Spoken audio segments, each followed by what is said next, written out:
அது ஏப்ரல் 12, 1959.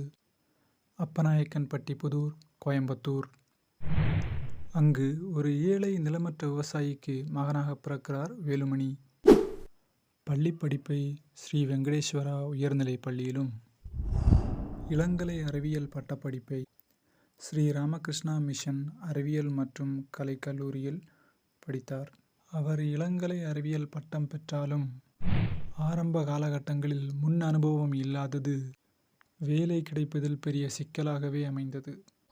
அன்று அவர் மனதில் ஒரு எண்ணம் தோன்றியது.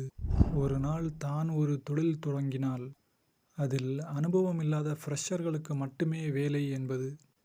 அதுவே பின் நாட்களில் அவருடைய தைரோகேர் நிறுவனத்திற்கு மிகப்பெரிய கோட்பாடாகவே அமைந்தது. எப்படியோ முட்டி மோதி ஒரு வழியாக ஒரு கம்பெனியில் சேர, அந்த கம்பெனியும் ஒரு சில வருடங்களில் நிரந்தரமாக மூடப்பட்டது. இப்படி இருக்க எவ்வாறு தனது வெற்றி கணக்குகளை பின் நாட்களில் துவங்கினார்? இணைந்திருங்கள், அடுத்த பாகத்தில் சந்திக்கலாம்.